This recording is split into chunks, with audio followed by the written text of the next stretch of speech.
Bismillahirrahmanirrahim. Kita lanjutkan dengan huruf halki yang masih satu makhraj dengan hamzah, yaitu H. H. Walaupun biasanya kalau latihan melafalkan H ini agak diakhirkan atau bahkan diakhirkan. Tapi karena kita berurut dengan urutan makhraj, maka kita coba berlatih H. H makhrajnya di mana? Ya. Tsumma li aqsal halki hamzun ha'u. Kemudian di aqsal halq, dia berada di aqsal halq, di tenggorokan paling dalam, paling bawah. Paling dalam ya, paling jauh. Sifatnya apa? Hams, berarti ketika hams itu apa? Ada hembusan nafas.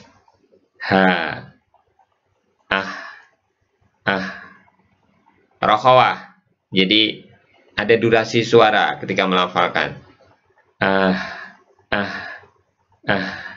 Gitu kan? Kemudian istifal, dia pangkal lidah datar, biasa, rileks, tidak naik. Infitah, permukaan lidah tidak naik juga, dia di bawah. Ismat, dia perlu persiapan untuk mengucapkannya, perlu tenaga, perlu persiapan, ya, tidak mudah, tidak begitu saja dilafalkan. Dan tentunya dia sifatnya tipis. Dalam bahasa Indonesia, huruf H ini banyak.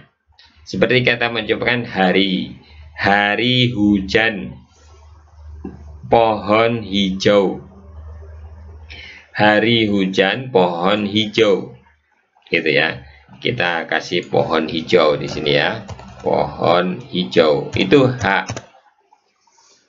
Tapi ketika dimatikan, itu biasanya H di kita berubah menjadi H.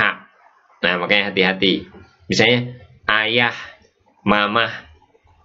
Apakah kita mengucapkannya dengan H? Enggak, jadi H itu naik dikit di makhrajnya. Nanti kita ke H. Enggak mungkin ayah, mamah. Ada nggak begitu?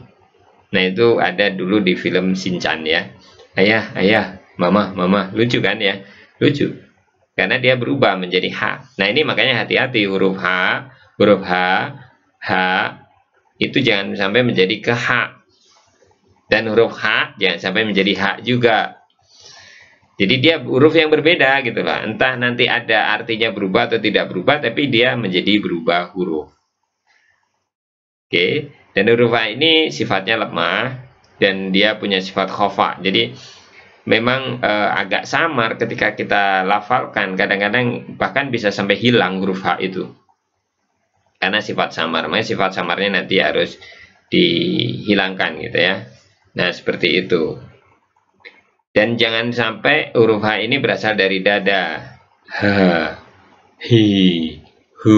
Nggak seperti itu. Tapi ha, hi, hu. Ha, hi, hu. Jadi, dan juga jangan sampai menjadi ha, hi, hu. Itu ha, hi, hu.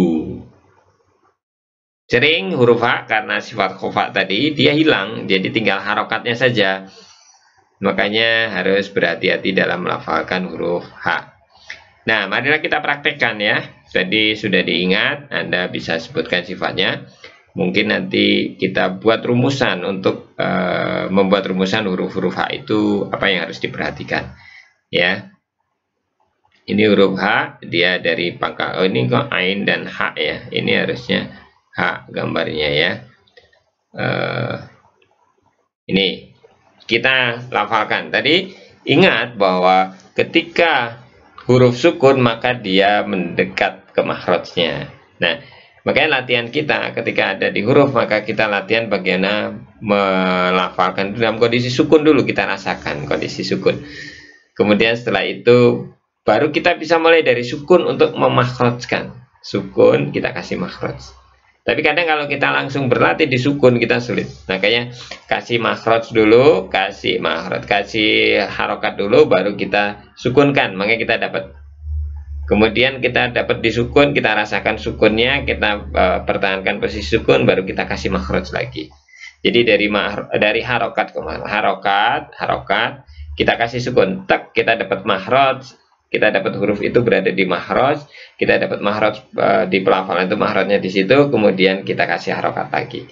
Tapi juga tetap perhatikan sifat-sifatnya. Sifatnya yang penting adalah hembusan nafas, ada enggak durasi suara atau tekanan suara. Tekanan ketika enggak ditekan berarti dia punya durasi, atau dia tidak ditekan tapi durasinya pendek. Kemudian pangkal lidah terangkat atau tidak, atau permukaan lidah naik atau tidak. Sifatnya itu aja. Terus ismat atau idlak tuh nanti mudah atau tidak melafalkannya, perlu persiapan atau tidak melafalkannya gitu ya.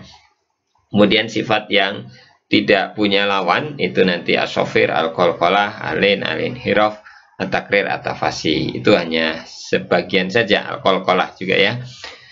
Begitu, itu harus tetap kita ingat. Sekarang huruf H sifatnya adalah hams, bukan hames ya, hams. Terus rokhawah, istifal, infitah, kemudian ismat. Jadi dia pasti ada aliran nafas ketika melafalkan, dan dia ada, karena dia rokhawah, ada aliran suara juga.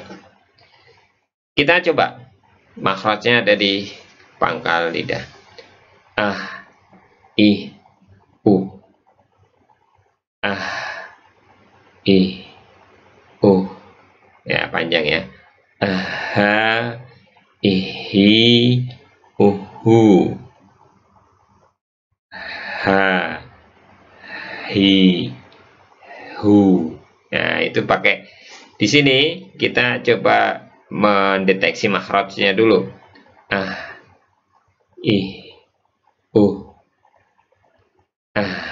Ini kita perpanjang karena dia bersifat rokhawah, maka kita bisa lebih panjang. Kemudian kita sedikit panjangkan makhrajnya, kita panjangkan sukunnya sehingga kita merasakan di mana makhraj, dan kita kasih harokat lagi. Ihi, uhu. Nah, kemudian kita dari makhraj, dari sukun kita posisi makhrajnya kita rasakan, maksudnya bukan dari sukun sebenarnya, posisi makhraj di mana baru kita kasih harokat. Ha, hi, hu, gitu ya. Memang huruf H ini kelihatannya mudah, tapi sebenarnya cukup lumayan energi kita untuk berlatih untuk melafalkan H yang benar gitu ya. Oke, tirukan ya. I, u. Ingat jangan dari dada. I, u. I, u. Ha, ihi, uhu. Ha, hi, hu. Gitu. Tadi hamzah saja yang punya 3 latihan, ini punya 4. Aha, ihi, uhu. Aha, ihi, uhu. Haha, hihi, huhu. Hahihu. Ya, latihan. Aha, ihi, uhu. Tirukan ya. Aha, ihi, uhu. Haha, hihi, huhu. Hahihu. Nah, kita latihan yang ketiga. Hahihubah, hahihubi, hahihubu. Yang keempat dengan bayati. Hahihubah, huhan haniha, huhan haniha, na minal muhni, minal muhni mahihan haniha. Itu huruf H. Kelihatannya mudah, tapi kita perlu banyak latihan. Nah, silahkan dilatih, kemudian rekam latihan Anda, ya, kemudian latih di kata ya. Demikian untuk huruf H.